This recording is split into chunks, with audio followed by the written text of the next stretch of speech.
programa de hoy. Dentro de los problemas mentales se incluye también desde hace un tiempo esta parte, el desgaste laboral, el síndrome de burnout, el síndrome de la cabeza quemada, le dicen otros, ¿no? Y esto en diferentes trabajos, estamentos y lo que fuere. Para hablar sobre esto y algún otro tema más, es que invitamos al licenciado Amado Pauletti, que es el titular de la Clínica de la Familia, psicólogo. ¿Cómo estás, Amado? Bien, bien, gracias por la invitación y siempre muy cómodo acá. Bueno, nos faltan, digo, como decía recién, un Sí. pastelito caliente, Por ahora algún agua nomás. bizcochito. Sí, por ahora agua. El síndrome de la cabeza quemada, del burnout, el síndrome del cansancio laboral, que se incluye también dentro de lo que son las afecciones por ahí psicológicas, afecciones mentales, ¿no? Sí, ha sido definido e incluido recientemente por la Organización Mundial de la Salud dentro de los problemas mentales, ¿no? En su manual. Es el síndrome del quemado, se define por un agotamiento físico y mental vinculado al desarrollo laboral de una persona, ¿sí? A causa de un estrés crónico que se genera a partir de las actividades laborales. Entonces tiene un claro origen dentro del ámbito laboral y ahí donde fundamentalmente se manifiesta, ¿no? Hay que separarlo de otros problemas que también están clasificados dentro del ámbito laboral, como puede ser el acoso en el trabajo, claro. o acoso o maltrato en el maltrato trabajo. Laboral, claro. O mobbing, que se le dice claro. También en inglés. O lo que puede ser una adicción al trabajo, que es otra cosa, digamos. En el caso específicamente del burnout o burning head, como dicen, cabeza quemada, del quemado, lo que fuere, ¿se relaciona con qué? Con situaciones por ahí, ¿cómo decir?, nocivas del trabajo cotidiano, situaciones por ahí estresantes permanentemente en la tarea cotidiana. Hay profesiones y actividades que son más estresantes y más propensas a desarrollar esta que otras. Sí. Las personas con atención al público, los medios, las personas con los médicos o el profesional de la salud en general. Como que el ambiente o la situación de su trabajo requiere como una máxima exigencia y se encuentra bajo presión, digamos. El ambiente puede ser predisponente, pero como siempre en este tipo de cosas tiene que ver características de su personalidad, digamos. Claro. O sea, las habilidades de afrontamiento, de resolver contingencias y situaciones, todo eso le va a ayudar a la persona a defenderse, y por más que su ambiente sea digamos, de presión, de estresante, claro, como se dice, esta característica va a tener más o menos características o sea, capacidad de afrontamiento. Hay las personas más autoexigentes o las personas por ahí o más inhibidas, que no tienen una capacidad de afrontamiento a determinadas situaciones, son los que más padecen este estado de tensión permanente, estrés o sufrimiento, sería el sinónimo de estrés en esta palabra en inglés que tanto usamos. Claro. Esa, si se cronifica en el tiempo, va a generar en la persona una serie de síntomas y signos que van a conformar este cuadro que está definido no solo para el que trabaja, sino también para el desempleado. Ah, mira vos. O sea, la también persona desempleada sufre claro, un síntoma similar. Puede ser un síntoma similar porque toda la presión de su situación de desempleo y el malestar que eso le genera, también le puede generar malestar, irritabilidad, le puede generar muchísimo mal humor, un estado emocional en general negativo, claro, y también somatizaciones, que es una cosa también clave que se suele manifestar en este tipo de síndrome. En el tipo de tareas, de trabajos que son por ahí muy exigentes, vos decías recién, aquellos que tienen trato permanente con el público, no sé, pienso de pronto en un cajero, en un banco, que tiene no solamente el trato con la gente, sino también la responsabilidad del dinero con el cual trabaja, medios de comunicación. Bueno, hay diferentes alternativas y ejemplos. La persona debería saber o estar entrenada de alguna manera para poder manejar ese tipo de situaciones y en lo posible, una vez que termina su tarea, tratar de resetear la cabeza y pasar a otra cosa y no llevarse, digo, problemas, por ejemplo, a la casa o fuera de horarios? Sí, cuando hablo de estrategia de afrontamiento a la Sí, situación laboral, hablo de esto, o sea, recursos que uno sepa cómo gestionar, tomarse sus tiempos, tratar de delegar delegar algunas cuestiones que no le corresponden a él, saber hasta dónde es el límite de lo que es su responsabilidad y hasta dónde no. claro. O sea, este tipo de habilidades, obviamente que también el hecho de no llevarse esas preocupaciones permanentes del trabajo a su casa y no le cuesta, pero hay determinadas características de personalidad, de que cómo toman el trabajo, que generalmente son rasgos obsesivos, que se llevan esa preocupación y una rumiación Claro. luego del trabajo a su casa y se quedan preocupados por algo que pasó o alguna consecuencia y les cuesta diferenciar y dejar el trabajo.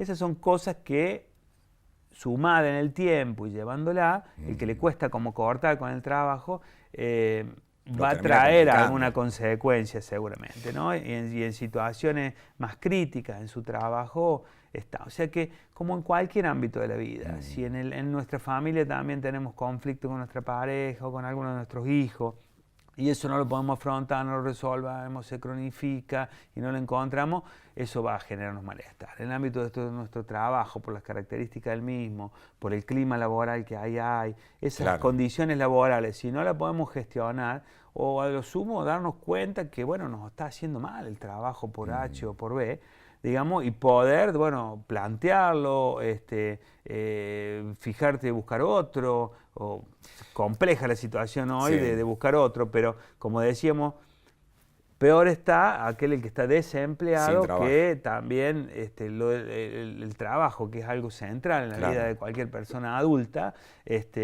si al no tenerlo nos va a generar una situación de tensión también. Y por ahí entender la dinámica de cada trabajo. Recién hablábamos el tema de las prepagas y alguna vez, hace un par de semanas atrás, algún gerente de una importante prepaga me decía, Daniel, dice, yo entendí con el paso del tiempo que los problemas que yo tengo que atender y solucionar son problemas de los asociados, son problemas de la prepaga, no son mis problemas. Entonces yo termino el trabajo y me olvido, dice. Yo sé que hay cosas graves y difíciles. Entonces, digo, esto de marcar por ahí diferencias entre lo laboral y la vida fuera del trabajo, la vida particular, parece ser unas claves por ahí. Es clave, siempre decimos, ¿por qué un cirujano puede tener, qué sé yo, la cabeza de una persona abierta ahí y estar trabajando y estar concentrado en todo eso? Si tomaran noción de que la vida de esa persona depende a lo mejor de alguna manipulación de él, si le diera toda esa dimensión y entrara con esa cuestión, la verdad que por ahí, si no esa disociación instrumental que nosotros decimos también los psicólogos que tenemos para poder ayudar a un paciente que nos viene a consultar, necesitamos de alguna manera en nuestro trabajo en algún momento conectar emocionalmente, pero en otro momento para entenderlo y ayudarlo, disociarnos de esa situación para poder operar más técnicamente. Bueno, todo eso es una herramienta, digamos, que ayuda tiene en sus profesiones, en profesiones como la nuestra, que trabajamos con personas y demás. Pero en todo ámbito, me parece que ayudaría esta cuestión de cómo nos tomamos el trabajo, cómo nos ponemos límites en él, y también eso no quiere decir que uno sea que se convierta en un irresponsable, claro, sino que uno en su momento lo hace de la manera más responsable, el momento y en el tiempo que corresponde, y luego tenemos que tener la capacidad para pasar a otro rol de padre, de marido, de hijo. ¿Qué pasa con el tema de las adicciones al juego? Que también es algo bastante frecuente y que se ve cada vez más, ¿no? No solamente en Río Cuarto, en la Argentina. Esto de que anuncia como noticia de la OMS, que tanto la adicción al juego como el síndrome del quemado se agregan a un manual de psicopatología, decimos que Bueno, los problemas psicopatológicos a veces son exacerbaciones o aumentos de conductas normales, digamos. Claro. Así como alguien tiene, todos tenemos miedo, pero si alguien tiene mucho miedo es una fobia. Claro. Todos estamos tristes por alguna situación de la vida, pero si esa tristeza persiste y sigue en el tiempo es una depresión.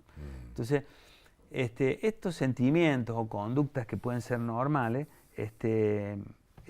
cuando se aumentan o se complican, pasan y se categorizan en un manual para que todos los profesionales de la salud nos entendamos y sepamos, tengamos más el ojo clínico agudizado para identificarla y también que pensemos en cómo prevenirlas. Por Exacto. eso es la función de esta noticia de la incorporación de estas patologías, bueno, que son relativamente nuevas, que se investigan, se estudian, se clasifican y con ese fin, digamos, de diagnóstico y de estudio.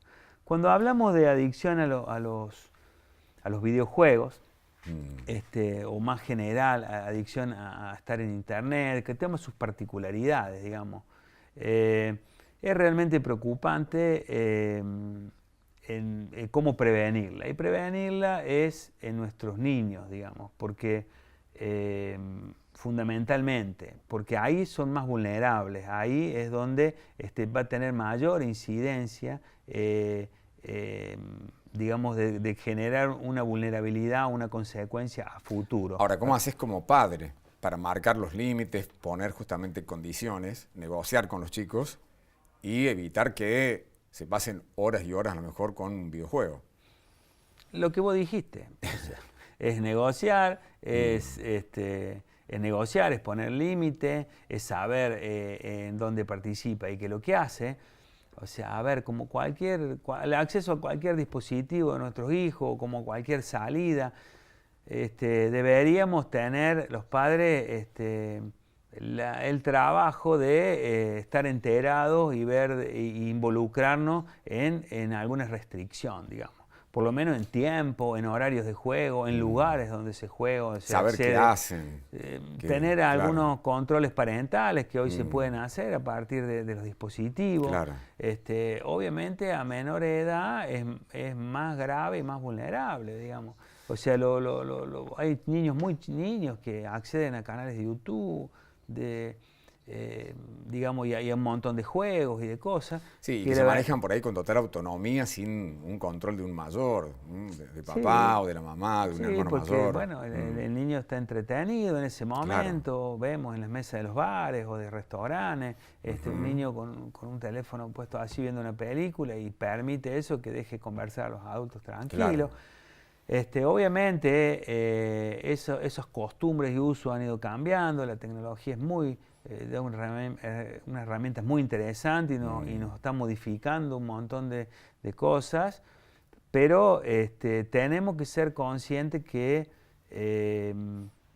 como todo abuso de toda cuestión puede generar con el tiempo un trastorno de dependencia. Claro. Ya si el niño o el adolescente experimenta mucha irritabilidad cuando no puede estar jugando, cuando experimenta mal humor, ya cambia las relaciones familiares, baja el rendimiento escolar y todo esto a raíz de que lo vemos como muy apasionado, obsesionado por algún videojuego y bueno, estamos en problemas. ¿Te llegan a la clínica por ahí casos de estas dos cuestiones que estamos hablando, el tema de la cabeza quemada por la cuestión laboral o la adicción justamente a los juegos? Sí, son motivos de consulta frecuente de familias que se acercan en el caso de niños o adolescentes que están con esta problemática, en el tema también de adultos que, bueno, aparece como el videojuego como una conducta adictiva más dentro de otras conductas adictivas que presenta.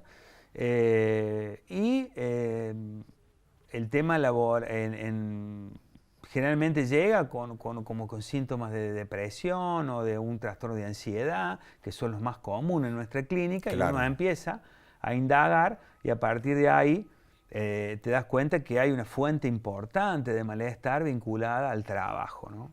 Y Exacto. entonces a partir de ahí se empieza a indagar y se empieza a evaluar cuánto de ese ambiente laboral termina influyendo y ahí uno puede discriminar cuando se trata de maltrato o acoso laboral o cuando simplemente se trata de algo que ha desarrollado la persona en esa función, en ese trabajo, que tiene mucho más que ver con las características de personalidad y su estrategia de afrontamiento a esa situación que con el maltrato de un jefe, por ejemplo. Amado, fuiste muy claro. Te agradezco Bueno. mucho que nos hayas visitado esta mañana acá en el living de Punta La M. Bueno, siempre un gusto para mí visitarnos y esperemos que no sea la última vez que nos vemos. Por supuesto que no. Gracias.